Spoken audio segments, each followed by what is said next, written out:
I remember the smell of copy paper and stale coffee in that law office lobby, and how ordinary everything felt for a moment. Beige walls, a little water cooler bubbling like it had all day, a receptionist tapping her nails against a keyboard. I'd just signed a few final documents, shook the attorney's hand, and walked out into the afternoon sun feeling steady, not excited in a loud way, just grateful. Like life had quietly handed me something I never expected. I sat in my truck for a minute before turning the key, and I looked at the envelope on the passenger seat. It wasn't fancy. Just a thick, plain envelope with my name written in a familiar hand I hadn't seen in years. I drove home the whole way with the radio off. When I pulled into my driveway, my wife's car was already there. The porch light was on, even though it was still bright outside. I took a breath, grabbed the envelope, and walked up to the front door thinking about supper, thinking about telling my family the news, thinking, finally, maybe we'd get to breathe a little. But the moment I stepped inside, I stopped. Not because anyone saw me. They didn't, because I heard their voices coming from the kitchen, my wife and my son. The kitchen light was on. A pot was clinking against the stove like someone had just moved it. Their voices were low, like they were trying not to carry. And still, in the quiet of the hallway, every word landed clean. "So did he actually leave you anything?" my son asked. My wife answered before I could even move. "If he did, your father would never understand what it meant. He'd sign away anything if someone told him it was normal." There was a small pause, the sound of a drawer closing. Then my son again, softer. "I'm serious, Mom. If there's money, we need to know." I stood there with my hand still on the doorknob, listening, not breathing right. Not angry, not yet. Just cold in the chest, like I'd walked into the wrong house. And as I stood there, I felt the envelope in my hand, heavy and quiet, like it knew something I didn't. I didn't step forward. I didn't announce myself. I just listened. And right then, in that hallway, I remembered a sentence from the letter I'd read earlier. One line that I couldn't shake. It wasn't advice. It was more like a warning. I put the envelope down on the entry table and kept standing in the shadow of the hall, still and careful, while they kept talking in the kitchen like I wasn't even home. That was the moment the day changed. Let me back up, because none of this makes sense without the beginning. My name is Frank. I'm 64 years old. I worked for decades as a maintenance and electrical supervisor for a municipal utility outside St. Louis, the kind of job where you're always on call and you learn to fix problems before they become emergencies. I retired a little over 2 years ago. My wife Linda and I have been married for 39 years. We have one son, Eric. He's 36 now. He works in finance, accounting, budgets, that kind of thing. He's married to a woman named Tessa, and they have 2 kids, both still young enough to think grandparents are supposed to be available on demand. My older brother, my only sibling, was named Dale. He was 8 years older than me, never married, no children. He lived most of his adult life on a ranch out in Wyoming, not far from a small town where everybody knows who you are by your truck. Dale wasn't a big talker. He wasn't unfriendly, just private. He liked mornings, coffee, work that kept his hands busy. He raised cattle, kept a few horses, and did most things the hard way because that's what he trusted. Growing up, we weren't close. That age gap does something. And then life gets in the way. Jobs, marriage, bills. You wake up one day and realize years have passed without noticing. But about 10 years ago, something shifted. I started visiting him once a year, usually late summer. Just a few days at a time.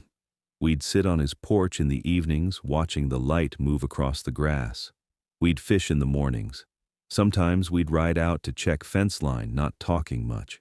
It wasn't emotional. It didn't need to be. It was just solid. Linda never came with me. She said it was too far, too quiet, too boring.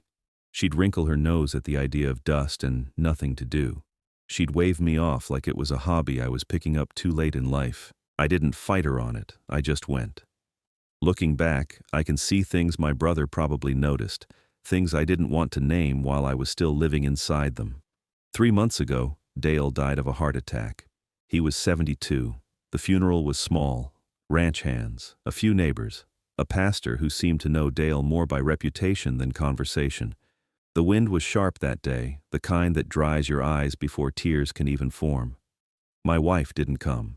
She said she wasn't feeling well. Migraine, stomach, something. My son said work was slammed and he couldn't get away. I went alone, stood by the grave, and felt the quiet hit me in a way it never had before.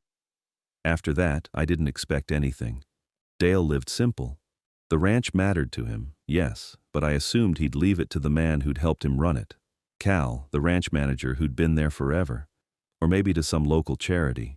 Or some plan he'd made that had nothing to do with me. Then, last week, I got a call from an attorney's office in Casper.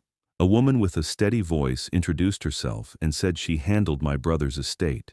She told me I needed to come in, sign some documents, and pick up a personal letter Dale had left for me. A letter. That part hit me more than anything else, because my brother was not a letter-writing man. I flew out 2 days later. I sat in the attorney's office, clean desk, neat stacks, a framed landscape photo on the wall, and she opened a thick folder like she'd done this 100 times. Then she told me something I wasn't prepared for. She told me my brother had left everything to me. The ranch. 2 rental properties back in Missouri that I didn't even know he owned. Savings. Investments. A number big enough that my brain didn't grab it the first time she said it. And then she slid that envelope across the desk. The one I'd carried home. The one sitting on my entry table now, while my wife and my son talked in the kitchen like my life was a spreadsheet. I didn't tell them I was home. Not right away. I set my keys down quietly. I stood in that hallway and listened longer than I should have, because once you start hearing things clearly, it's hard to pretend you didn't. My wife's voice again, calm and practical. Just don't push him too hard. He shuts down when he feels cornered. My son made a small sound, like agreement. I know, I'm just saying, if there's anything there, we can't let it slip away. I leaned back against the wall, feeling the cool paint through my shirt. I stared at the floor runner by the doorway, the one Linda insisted we buy even though nobody ever uses that entrance, and I realized something simple. They were discussing me like I wasn't a person standing 10 feet away. They were discussing me like a door you wait to open until you have the right key. I took one slow breath, then another. Then I stepped forward into the living room and cleared my throat like I just walked in. Their voices stopped instantly. The kitchen faucet ran for a second. A cup clinked. Then Linda appeared around the corner with a polite smile that didn't reach her eyes. "Oh, there you are," she said like the last minute of conversation hadn't happened. "How was your drive?" I looked at her for a moment and kept my face neutral. "Fine," I said. "Just errands." I didn't mention the attorney. I didn't mention Dale. I didn't mention the envelope. Not yet. I walked toward the bedroom at a normal pace like any other day. I heard my son's footsteps shift in the kitchen like he was deciding whether to come out or wait. And as I passed the entry table, I picked the envelope back up, slid it under my arm, and kept walking, quietly, carefully, already making a decision I hadn't expected to make that morning. Then I went into the garage, opened my old metal toolbox, the one nobody touches because it's heavy and it smells like oil, and I placed the envelope inside under a folded rag and a set of wrenches. I closed the lid gently, and then I waited. That night, I didn't sleep much. Linda fell asleep fast, the way she always did, on her side, back turned, one hand tucked under the pillow like she was protecting something. I lay there staring at the ceiling fan, watching the blades pass through the faint light from the street lamp outside. Every few minutes my mind would drift back to the kitchen, not the words exactly, the ease of it, the way they spoke about me like I was predictable, like I was manageable. And then, the letter. My brother's handwriting, steady and plain. The kind of writing you learn when you've spent a lifetime filling out forms and signing checks and never trying to impress anyone. It wasn't just what Dale warned me about. It was the fact that he'd noticed, quietly, over years. I kept thinking about our last visit. We'd sat on his porch in Wyoming, both of us holding coffee mugs, watching the sun drop behind a ridgeline. He'd asked one question, almost casual. "Frank," he said, "you ever get tired?" I'd laughed a little and told him, "Everybody gets tired." He didn't smile. He just nodded like he'd filed the answer away. At the time, I thought he meant tired from work, age, life. Now I wondered if he meant something else. In the morning, Linda moved around the kitchen with extra brightness. Not cheerful exactly, more like organized. She hummed while she wiped the counters. She talked about errands and bills and a neighbor's renovation, as if she was narrating a normal day so neither of us would look too closely at anything underneath. Eric didn't come out until later. He'd apparently stayed in the guest room overnight, which wasn't unusual. He and Tessa had a habit of dropping by and letting the visit stretch into something longer whenever they wanted space from their own house or when they needed something. He emerged in sweatpants and a clean polo, coffee in hand. He acted relaxed, almost friendly. "Morning, Dad," he said. "You want help with anything today? Garage, yard, whatever." It was presented like generosity, but it landed differently now. I studied him without making it obvious. The way he watched my face when he spoke, the way his tone stayed light, but his eyes scanned for openings. "Not today," I said. "I'm fine." He nodded too quickly. "Okay, just checking." Linda immediately filled the space. "Well, you know your father," she said, smiling. "He'll say he's fine even when he's drowning." She laughed softly, as if it was a harmless joke. I didn't laugh back. Instead, I took my coffee to the living room and sat in my usual chair, the one near the window. The morning sun came in at an angle and lit up dust in the air. Outside, a delivery truck passed. A dog barked once and stopped. Everything looked normal. And that was the strange part. Once you start noticing, you can't stop. Over the next few days, I stayed quiet. I didn't announce anything. I didn't change my routine in big ways. I paid attention. Linda talked about money constantly, but always in a way that sounded responsible. "We have to be careful now," she'd say while scrolling through her phone.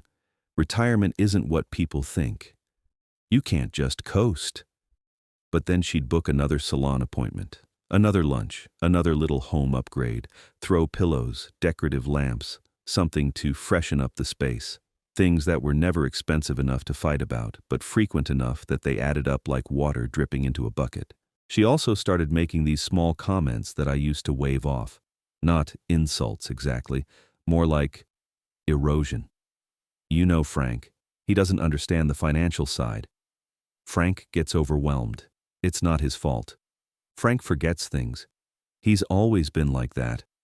She said them around other people too, usually when I was within earshot but not directly included. It was subtle, but it was a story she was telling, one she'd been telling for a while. And now I could feel the shape of it. Eric came by again midweek, this time with Tessa and the kids. The kids ran through the house, loud and happy, grabbing snacks without asking. Linda was in her element, offering juice, fussing over them, laughing too loudly when they did something mildly cute. Eric sat at the kitchen island and started talking the way he always did when he wanted something. Not directly, never directly. He started with numbers. "How's your pension doing, Dad?" he asked, like it was a normal conversation. I kept my eyes on my coffee. "It's fine," he nodded. "Sure, I've been looking at some options, in case you ever wanted to simplify things, consolidate accounts, make it easier for Mom if something happens." Linda immediately turned from the sink, towel in hand. "That's what I've been saying," she said. "It's not about being dramatic, it's just responsible." I looked at both of them. Calm, quiet. "What exactly are you suggesting?" Eric held up his hands like I'd misunderstood. "Nothing crazy, just some basic stuff, like making sure Mom's listed everywhere, making sure all the accounts are set up clean. Maybe updating your will." Linda's face stayed pleasant. Her voice stayed soft. "Frank, it would just give me peace of mind," she said. "You know I worry." I watched her say it. She didn't look worried. She looked prepared. I didn't argue. I didn't refuse harshly. I didn't let it turn into a scene. I just said, "I'll think about it." And that seemed to satisfy them, for the moment. Later that evening, Eric stayed behind while Tessa took the kids home. Linda said it casually, like it was nothing. "Oh, Eric's just going to help you with the garage tomorrow," she told Tessa, smiling. "You know Frank won't admit he needs it." Tessa nodded, tired. The kind of tired that comes from being outnumbered by your own children. "Okay," she said. "Just don't keep him too late." He promised the kids he'd be back. When the door closed, the house got quieter. Linda and Eric moved into the kitchen again, voices low.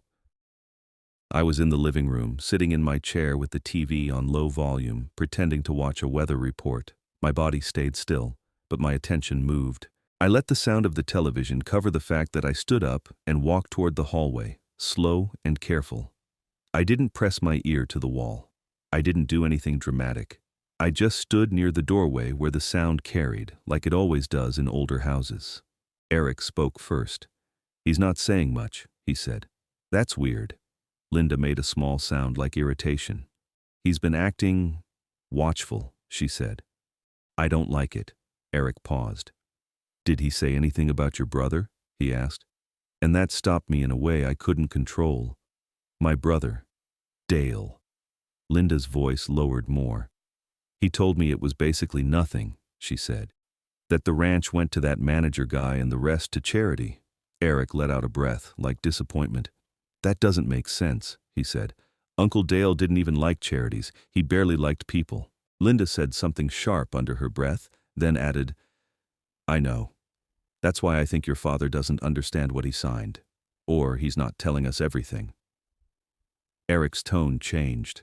Less casual, more focused. "You think he's hiding it?" Linda didn't answer right away. I could hear the faint tap of her fingernail on the countertop. Then she said, "Frank isn't clever enough to hide money, but he is stubborn enough to be difficult without realizing it." Eric said, "So what do we do?" Linda exhaled, like she'd already thought about it.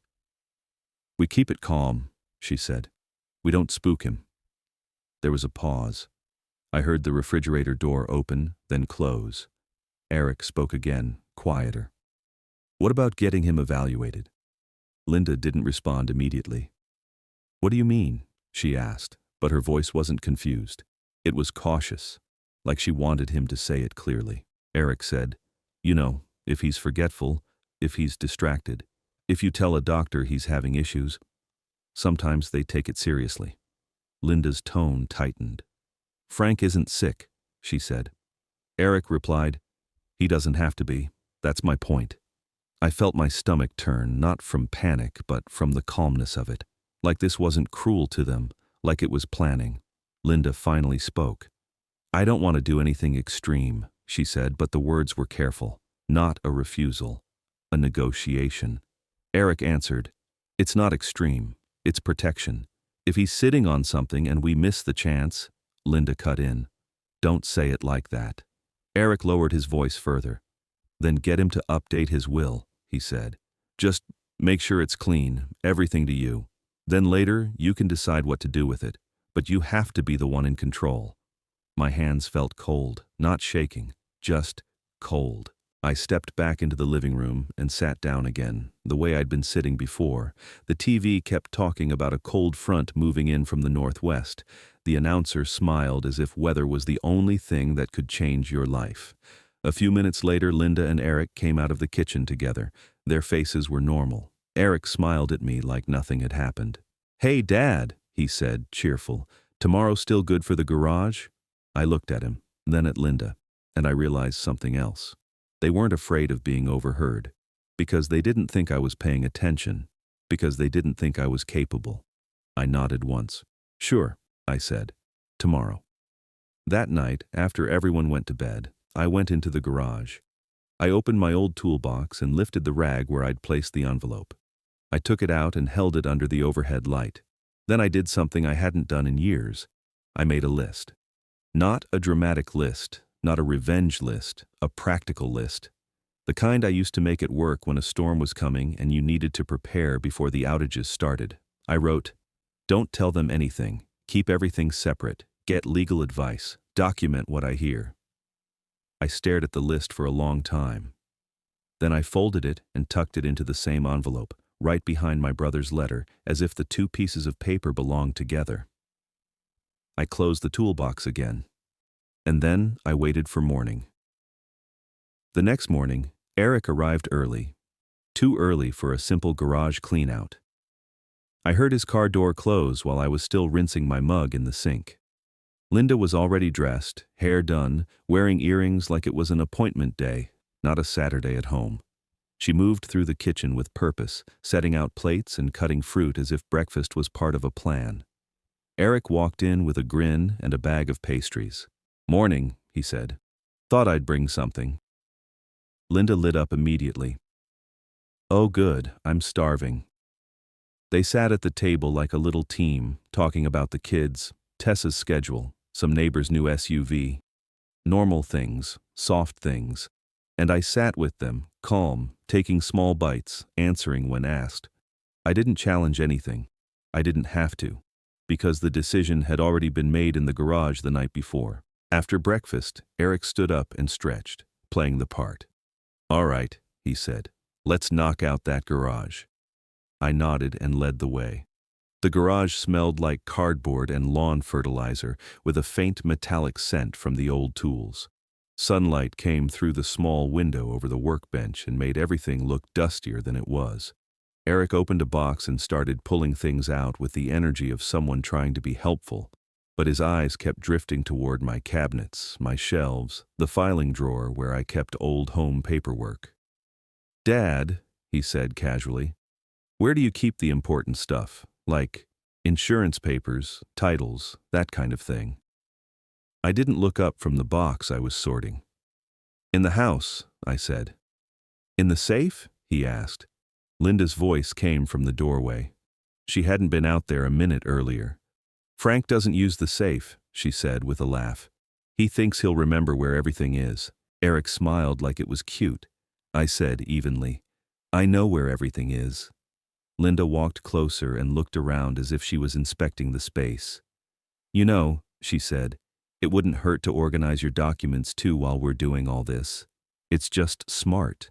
Things happen." I set an old extension cord down and finally looked at her. "Things happen," I repeated. Linda didn't flinch. "That's all I'm saying." Eric took a step toward my workbench, picked up a small stack of envelopes, and flipped through them quickly. "Dad, are these your bank statements?" he asked. I reached out and took them from his hand without snatching. "Don't go through my mail," I said. Calm, not sharp. Eric's face tightened for half a second, then he forced a light chuckle. "Sorry," he said. "Habit. Trying to help." Linda's voice softened, as if I'd embarrassed her. "Frank, he's not trying to be rude," she said. "He's worried about you." I held her gaze a moment. "I'm fine," I said. Then I turned back to my box. They kept working after that, but the mood shifted. Their friendliness became more careful, like they'd learned a boundary was real. An hour later, Linda said she needed to run an errand. She mentioned something about picking up a few things for the house. Eric offered to stay and finish. "That's fine," I said. "I can handle it." Linda lingered at the doorway for a moment. "Frank," she said, "I'm going to stop by the bank later and ask a few questions. Just general stuff. You know, planning." I looked at her. "What questions?" She smiled. "About consolidating accounts. About setting up everything so it's simpler. Just information." "I didn't ask you to do that," I said. Her smile stiffened. "Well, I'm your wife," she replied. "I shouldn't have to be asked to care." Then she left. Eric watched her go, then turned back to me and lowered his voice. "Dad," he said, "Mom's just anxious. She's thinking ahead. Don't take it the wrong way." I kept sorting. "I'm not taking anything," I said. "I'm listening." Eric blinked. "Listening to what?" I shrugged lightly. "People talk." He didn't respond to that. He just went back to moving boxes. About 20 minutes later, he tried again. "So," he said, "what really happened with Uncle Dale's estate?" I didn't look up. "What do you mean?" Eric leaned against a shelf like he was just making conversation. I mean, you flew out there. Lawyer called you in. There were papers. Usually that means something, even if it's just closing stuff out. I kept my voice even. It was paperwork. Eric nodded slowly, like he was weighing whether to push. Did you get anything? He asked. Even a small amount? I could have lied again, but I didn't. Not exactly. I said, not much that affects you. He laughed quietly like he didn't hear the line the way I intended it. Dad, he said, everything affects us. We're family. That word hung in the air for a second. Family. It used to mean something warm to me. Now it felt like a claim. I set down the box cutter. Eric, I said, calm, go load those donation boxes into your trunk, please. He hesitated. You're donating them? Yes, I said. He stared like he wanted to argue, then forced another smile. Sure, he said. No problem. As he walked out to his car, I stood there in my garage, alone for a moment, and I felt something settle in my chest. Not rage, not despair, clarity. When Eric drove off a little later, with my donation boxes and his pastries long gone, I went inside, washed my hands, and sat down at the kitchen table with my phone. Then I started making calls. The first call was to a family law attorney in my area. I'd asked around discreetly earlier in the week. Not gossip, just careful questions. A retired coworker had mentioned a name more than once.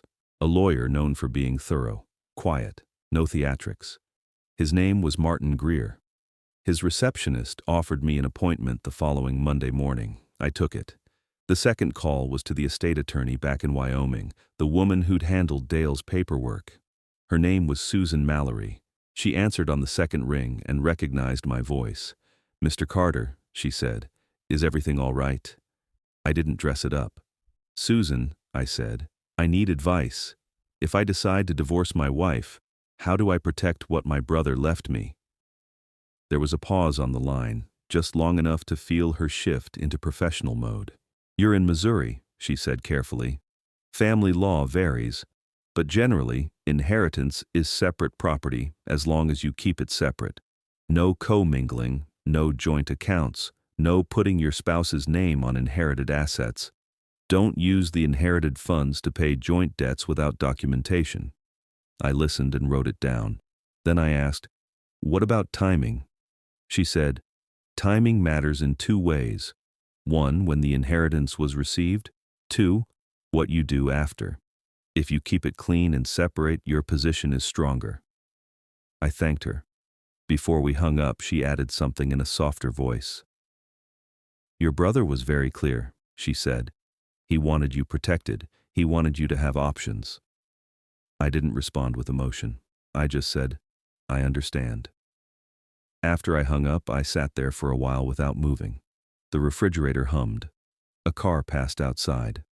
The house was quiet in that way it only gets when someone isn't there to fill it with noise. Then I did the next practical thing. I went to a different bank than the one Linda and I used. Not across town, across the river. A branch I'd never had a reason to go into before. New parking lot, new lobby smell, new faces who didn't know my wife. I opened a new checking account and a new savings account in my name only. I didn't move money from our joint account yet, not a dollar. I wasn't trying to starve anyone or start a panic. I just wanted a place that was mine, a place where mail wouldn't show up at our house, a place where no one could walk in and charm a teller into helping.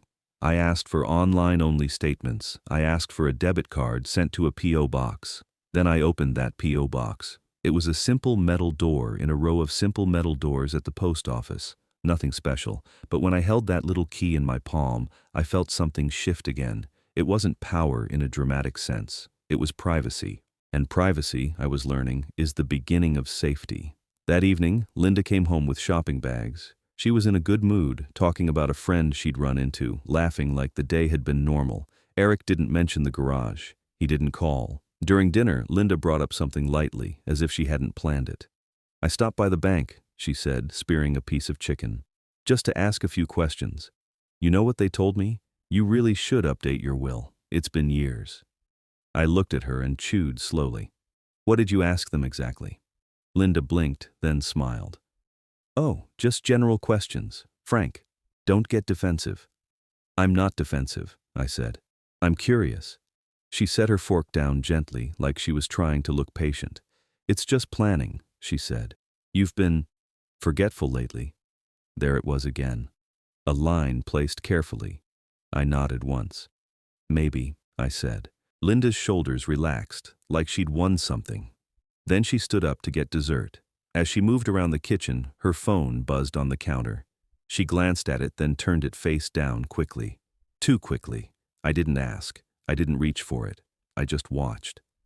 And when she went upstairs later to take a shower, I walked quietly into the garage, opened my toolbox, and pulled out my brother's letter. I read the last paragraph again, slowly, under the single hanging bulb. Then I folded it back into place, I closed the lid, and I made one more decision. Tomorrow, I would buy something small, something practical, not a weapon, not anything dramatic, just a tool that kept a record, the way a notebook does, only better. Because I could already feel what was coming, and I wanted the truth to stay solid when everyone around me tried to make it soft. That night, I put my phone face down on the nightstand, stared into the dark, and waited for morning. Sunday morning, I went out early and bought the recorder. It was small, about the size of a thick pen, and it clipped inside my shirt pocket like it belonged there. The cashier didn't care what it was. To him, it was just another item with a barcode. To me, it felt like a boundary. Back home, I didn't test it in the kitchen. I didn't want the sound of my own voice bouncing around the house. I went to the truck instead, shut the door, and spoke a few simple words just to confirm it worked. The playback was clear, flat, honest. I sat there for a minute with the engine off and the garage door halfway open, listening to myself breathe on the recording. It wasn't dramatic. It was just proof that sound can hold what people deny later. That day, I kept things normal. I mowed the lawn. I rinsed the mower deck. I made a simple lunch. Linda moved around the house with that same helpful energy she'd been using lately, offering suggestions, making comments that sounded caring if you didn't listen too closely. Mid-afternoon, Eric stopped by for a minute. He didn't bring Tessa or the kids this time. He walked in, looked around like he was checking the temperature of the room, and said, "Hey, Dad." Linda appeared quickly, almost like she'd been waiting. "Oh, good," she said. "You're here." Eric gave her a look. Not obvious, just quick. They sat at the kitchen table. I stayed standing near the counter, wiping my hands on a dish towel as if I was busy. Eric started in with the gentle voice again. "Dad, I've been thinking," he said. "If you ever wanted to make things easier, I could help you put everything into a simple plan, like a binder, accounts, passwords, insurance, all of it." Linda nodded along. "And maybe," she added, "we could talk about doing a power of attorney, just in case. It's normal at our age." I held my face steady. "Power of attorney," I repeated. "It's not a big deal," Eric said quickly. "It's just, if something happens, someone needs to be able to handle things. It's responsible." Linda leaned forward, palms on the table like she was pleading for peace. "Frank, I'm not trying to control you," she said. "I just don't want to be left scrambling." I nodded once, slow. "I hear you," I said. Their shoulders softened. They expected resistance, and they didn't get it. Eric tried to press the advantage. "So, can we set up a time this week to go over everything?" he asked. "Maybe I can come by after work and we can just look at what's what." I looked at him and let a small pause sit between us. "Not this week," I said. "I've got an appointment Monday." Linda's eyes flicked up. "Appointment?" "Yep," I said. "Just something I've been meaning to do." Eric's smile stayed in place, but it thinned. "With who?" he asked. I shrugged lightly. "Someone." Linda laughed, too high and too quick. "Frank, don't be mysterious," she said.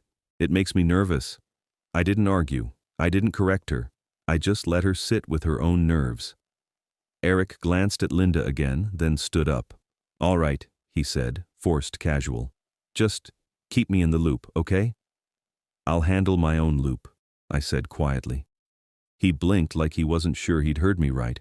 Then he put on his polite face again and left. After the door closed, Linda stayed at the table. She watched me like she was trying to decide what version of me she was dealing with. "You've been different," she said. I rinsed my glass slowly. "Different how?" "Quieter," she said. "More distant." I dried my hands and looked at her. "I'm paying attention," I said. Her mouth opened slightly, then closed. She stood up and started wiping the counter that was already clean. That evening, while Linda watched television upstairs, I did my own work. Not emotional work. Practical work. I pulled every important document I could find: our marriage certificate, the deed to the house, old tax returns, account summaries, insurance policies. I made copies. I didn't take anything that would leave a noticeable gap, just clean duplicates. Then I drove to my new bank, rented a small safe deposit box, and placed those copies inside along with Dale's estate paperwork.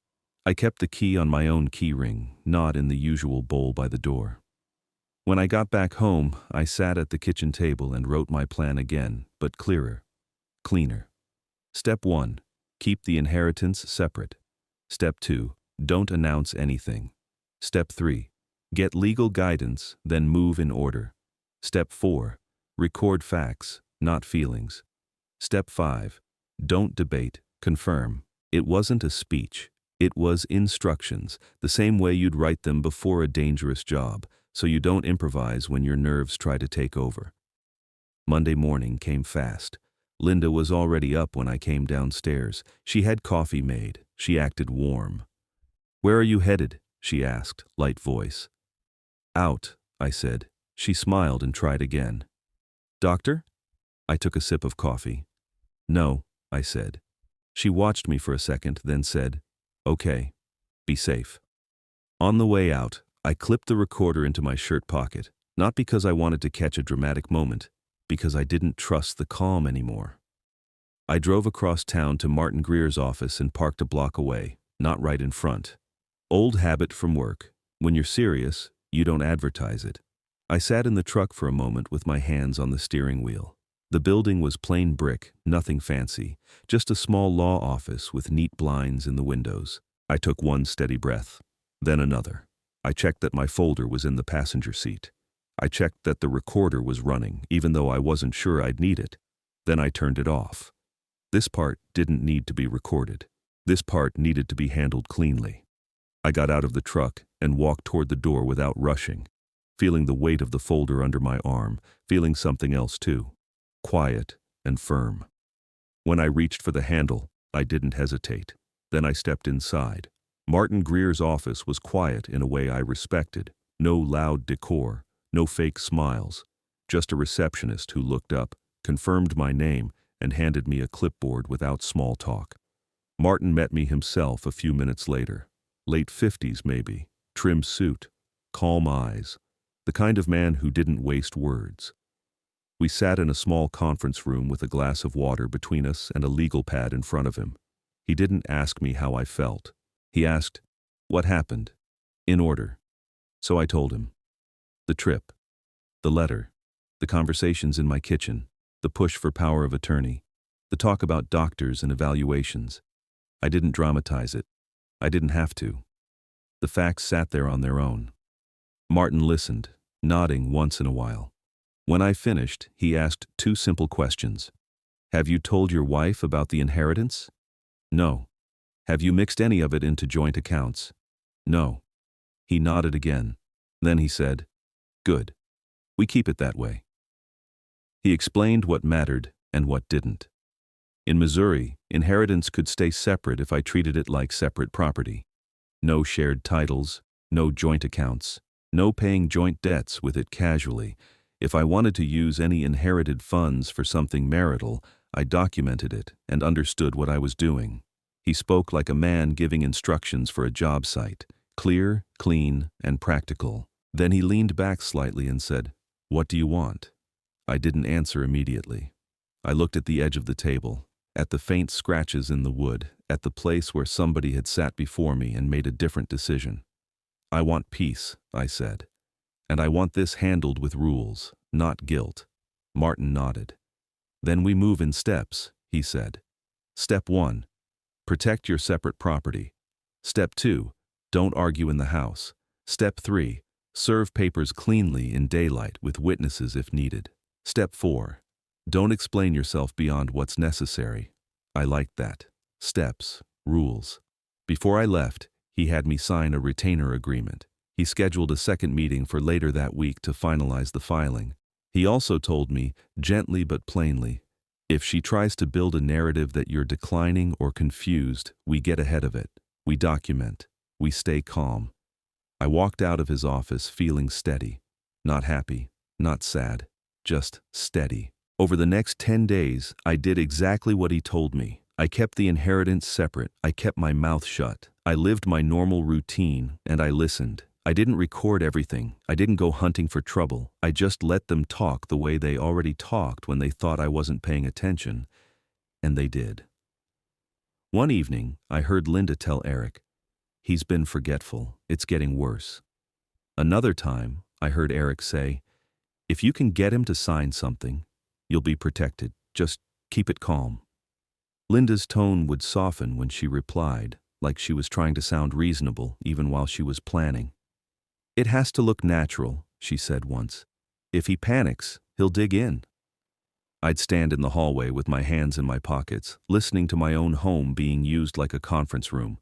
Then I'd go back to the living room and turn the TV down, like nothing was happening.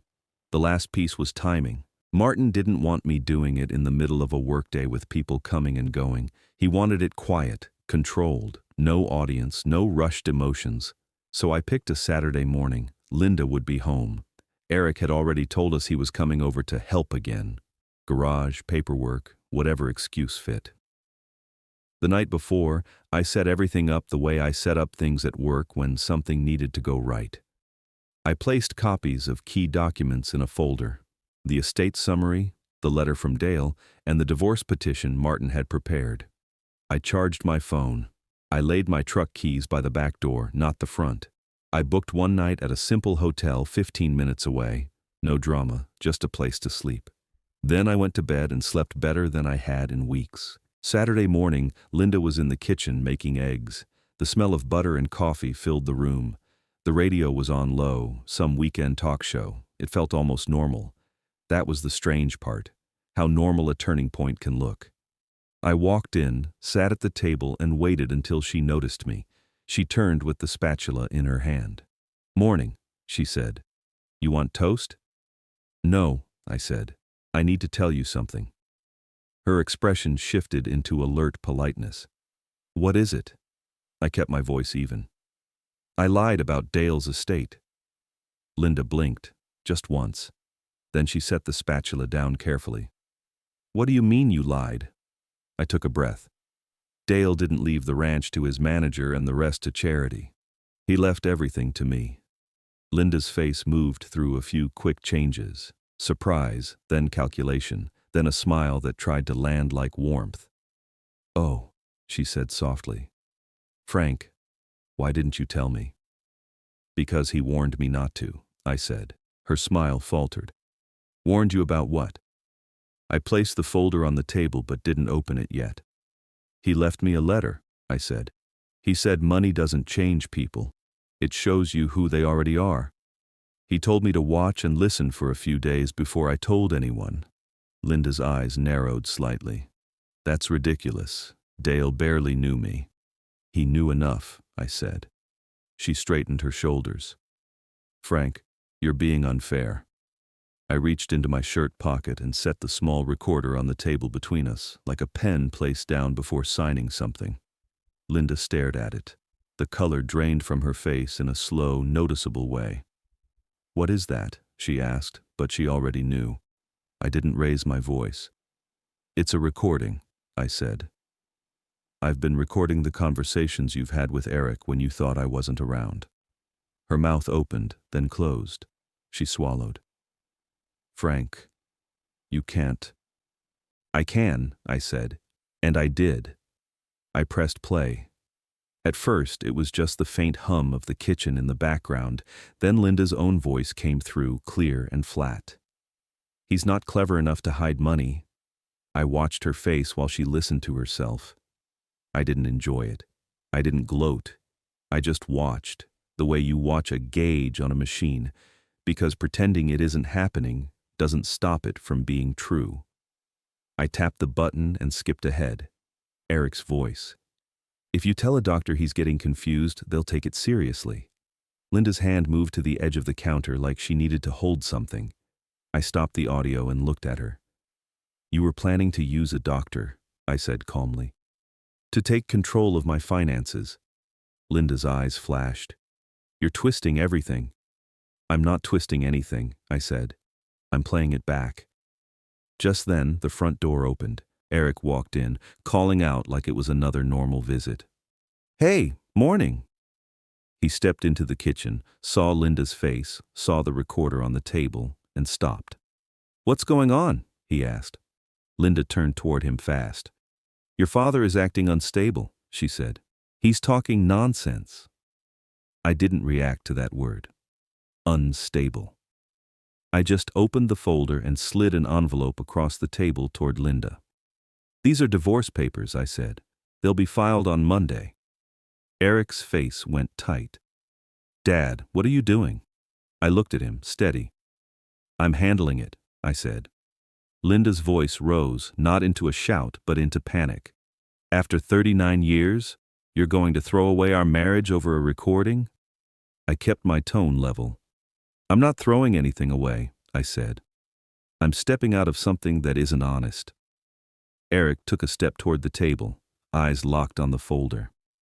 Is it true? He asked quietly. Uncle Dale left you everything? Yes, I said. How much? He asked, and the question came out before he could stop it. I didn't answer. I didn't need to. Linda's breathing was shallow now. Her hands trembled slightly as she stared at the papers like they were a foreign language. This isn't happening, she said. It is, I replied. And then I did the part Martin had told me to do. I stood up. I picked up my keys. I didn't slam anything. I didn't lecture. I didn't argue. I'm going to a hotel for the night, I said. My attorney will contact you. You should both get your own counsel. Eric's mouth opened like he had more to say, but Linda spoke first, sharp and pleading at the same time. Frank, sit down. We can talk about this like adults. I looked at her for a moment. We are talking like adults, I said. This is what it looks like. Then I walked out through the back door, stepped into the cool morning air, and got into my truck. I sat there for a second with my hands on the wheel, listening to the engine idle, letting the quiet settle back into place. Then I put the truck in drive and pulled away. The first week after I left the house felt strangely quiet. Not peaceful. Quiet in the way a room gets after someone turns the music off and you suddenly hear the refrigerator, the pipes, your own breathing. I stayed at the hotel 2 nights, then moved into a short-term rental. Martin's office helped me find a simple place with a table, a couch, and nothing on the walls. I kept my routine small. Coffee, morning walk, paperwork. On Monday, Martin filed the petition. Linda was served that afternoon at the house. Not at a salon, not at a friend's place. At home, in daylight, by a professional process server. Clean, ordinary, no drama. She called me within an hour. I watched her name light up my phone and let it ring until it stopped. Then I set the phone face down and waited. A few minutes later, Eric texted, Dad, please don't do this. Let's talk. I didn't respond. Martin had been clear. No private negotiations, no emotional bargaining, no side conversations that get twisted later. Linda hired a lawyer by the end of the week. An expensive one, based on the letterhead. He sent a long message accusing me of abandonment, implying I was having a late-life crisis, and suggesting I was hiding assets. Martin read it, slid it back across his desk, and said, This is noise. He answered in 2 pages, calm language, dates, facts, a request for disclosures, a reminder that inheritance is not marital property if it's kept separate. He didn't insult anyone. He didn't argue. He just built a fence around the truth. Linda's lawyer tried to widen the fight anyway. They asked for records. They asked about Dale. They implied I'd known about the inheritance for years. They tried to suggest the ranch and rentals were somehow part of our marital plan, like Linda and I had built them together. But there were no joint titles, no joint accounts, No shared payments. Dale's estate paperwork showed the timeline clearly: his death, the probate process, the transfer. The money had never touched my marital accounts. The properties were in my name only, inherited after his passing. Susan Mallory's office provided confirmations when needed. It wasn't a battle in the dramatic sense. It was paperwork meeting other paperwork. At one point, Linda's attorney floated the idea that I was confused and not making rational decisions, and asked for a psychological evaluation. Martin didn't roll his eyes. He didn't get loud. He simply asked for the basis. What specific incident, he wrote. What medical history? What evidence? The answer, when it came, was thin. A few vague statements. Forgetful, distracted, acting different.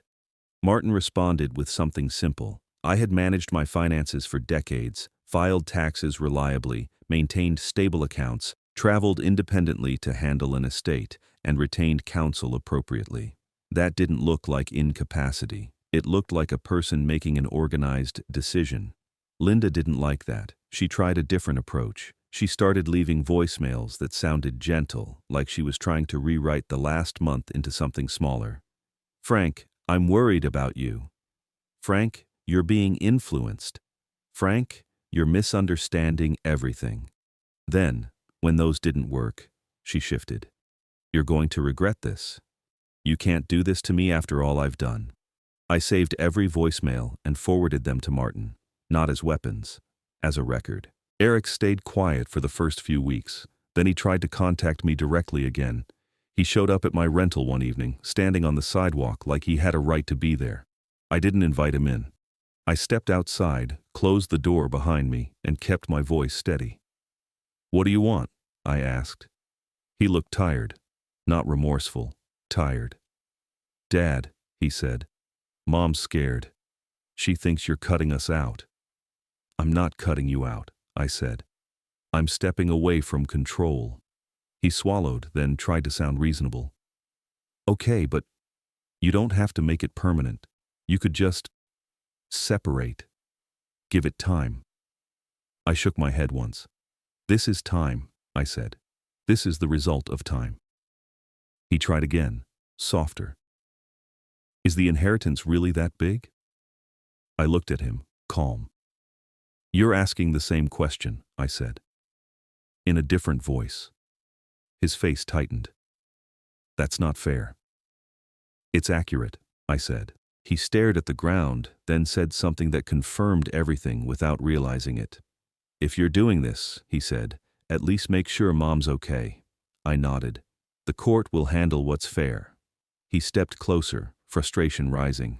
You're acting like we're strangers. I kept my hands at my sides. You talked about a doctor, I said. You talked about power of attorney. You talked about controlling me. That changes things. His mouth opened, then closed. He had nothing clean to say. After a long pause, he muttered, You took it out of context. I didn't argue. I'm done discussing context, I said. I'm dealing with facts. Then I went back inside and locked the door. After that, everything moved the way legal things move. Slow, steady, unavoidable. 4 months from filing to final judgment, the divorce was finalized. Linda kept the house. It was the cleanest solution, and I didn't fight it. We split the marital retirement accounts according to the rules. No theatrics, no surprises. Martin made sure the settlement language was tight. I kept my separate accounts separate. I kept Dale's inheritance completely outside the marital column where it belonged. Eric stopped speaking to me once it was clear there wouldn't be money coming through me. I heard through a mutual acquaintance that Tessa was furious when she learned what had been said, not about the inheritance itself, but about the way Eric and Linda had been planning. The embarrassment hit their marriage hard. I didn't feel satisfaction about that, just confirmation. On the day the judge signed the final order, I went back to my rental, sat at the small table, and laid out the documents in a neat stack. Final decree, property settlement, account divisions, a timeline that said in ink what I'd been trying to say in my own home. I am not confused. I am not helpless. I am not available for quiet theft. That evening, I called Susan Mallory. It's done, I told her. She exhaled softly. "I'm glad you protected yourself," she said. "Your brother would be too." After I hung up, I pulled Dale's letter out of the folder and read it again, slower this time, not like a warning, but like a hand on my shoulder. Then I did the last practical thing Martin had advised. I made a list of what I needed to do next, purely logistical: utilities, forwarding addresses, selling or storing furniture, arrangements for the ranch manager, travel dates. I didn't write anything about Linda, anything about Eric. I didn't need to. When I finished the list, I folded it once, set it on the table, and looked around the quiet room. The next chapter wasn't emotional. It was scheduled, and the first step was simple. I was going back to Wyoming. I moved in late spring, not in a rush, not as an escape, just in order. I drove west with a few boxes in the truck bed, the kind of things that carry a life without announcing it: work gloves, photo albums, a small tool set, winter coats. I left most furniture behind. It wasn't important. What mattered fit in cardboard and plastic bins, labeled in my handwriting. When I crossed into Wyoming, the light changed. The sky widened. The road stretched out in a way that made my shoulders loosen without me thinking about it. The ranch sat outside a small town where the hardware store still had a bell on the door and people waved even if they didn't know your name yet. The driveway was gravel, and the sound under the tires felt honest. The main house was sturdy, older, a little worn around the edges the way useful things get. The porch boards creaked in the same spots Dale used to step around without looking. Cal, the ranch manager Dale had trusted for years, met me by the barn. He didn't give a speech. He just shook my hand, firm, and said, "I'm sorry about Dale." "I appreciate that," I told him. His wife came out a minute later with iced tea in a glass that was sweating in the heat. She smiled gently, like she understood a person can be standing in front of you and still be catching up to their own life. The horses were still there, calm and familiar. Cattle out in the distance, moving slow. The barn smelled like hay and leather and dust warmed by sun. When I ran my hand along the stall door, the wood felt smooth where it had been touched 1,000 times. That first evening, after Cal finished walking me through what needed attention, fencing, water lines, feed schedules, I sat alone on the porch. The wind moved through the grass in long waves. You could hear it before you felt it. Somewhere out past the trees, a bird called once, then stopped. The sky went soft around the edges as the sun lowered. I didn't feel victorious. I felt quiet. I thought about Linda and Eric the way you think about a house you no longer live in. Not with rage, more with a kind of distance that tells you the decision is finished. There were hard moments too. Some nights, the silence felt heavy. I'd make a simple dinner, eggs, toast, something easy, and I'd catch myself listening for footsteps that weren't coming. There were mornings I woke up and reached toward the other side of the bed, out of habit, and found only cool sheets. Grief shows up even when you're sure, but peace showed up more. I started taking walks in the morning, the same loop down the gravel road and back. I learned the rhythm of the ranch, what needed to happen daily, what could wait, what never should. I kept Cal on, gave him a raise, and offered him and his wife the smaller guest cabin. No rent, just the understanding that good people don't get used up. He accepted without fuss, just nodded, like that kind of trust meant something to him. In town, people started recognizing me. The cashier at the grocery store asked how I was settling in. A neighbor dropped off a casserole the first week and didn't stay long, like they understood a man might need kindness without conversation. On Wednesdays, I started joining a small poker group at a local bar. Nothing wild, just a few retirees and ranchers talking quietly over cards and coffee. And slowly, my shoulders stopped living up around my ears. About 8 months after I moved, I met someone. It wasn't dramatic. It wasn't some movie moment. I was in the hardware store looking for fence staples, and a woman was standing on the bottom rung of a small ladder, reaching for something on the top shelf. She was talking to herself under her breath like she was negotiating with the laws of physics. I walked over and said, "Want me to grab that for you?" She looked down, smiled once, and said, "If you don't mind saving me from a bruised ego." Her name was Elaine. She was 61, a widow, and she'd moved out here a few years earlier after her husband passed. We got coffee later that week. then dinner, then coffee again. Nothing rushed, no promises made too early. She liked quiet. She didn't pry. She laughed at small things. And she didn't talk about me like I was a resource. That mattered more than I expected. One afternoon, close to a year after the divorce was final, I drove out to Dale's grave. It sat on a small rise at the edge of the property, overlooking a long valley that turned gold in the late light. I brought a folding chair and a thermos of coffee. I sat there a while without speaking, just watching the grass move and listening to the wind. Then I said softly, "You were right. No bitterness in it, no performance, just truth." I told him I'd kept the ranch, told him Cal was still running things, told him I'd finally learned how to handle a horse properly without looking like a fool. I told him about Elaine, not as a grand romance, just as a quiet good thing. When I stood up to leave, I felt something settle, like a knot in my chest had finally come loose. Back at the ranch house, I hung Dale's letter in a simple frame and placed it on the wall near the photo of the two of us from our last fishing trip, not as a trophy, as a reminder. Every so often, I read the last line again, not because I need to prove anything, because it tells me what I should have known sooner. That it's not selfish to protect yourself, it's not cruel to require respect, and silence used wisely can be a decision, not a surrender. These days, my mornings are simple. I make coffee. I step onto the porch. I check the sky before I check my phone. I keep my accounts clean. I keep my boundaries cleaner. I don't chase people who only show up when there's something to take. And if you're listening to this and you recognize that feeling, being treated like a convenience, like a wallet, like someone who will always bend, just know this. It can change, not overnight, not with shouting, with steps, with records, with rules, with one quiet decision at a time.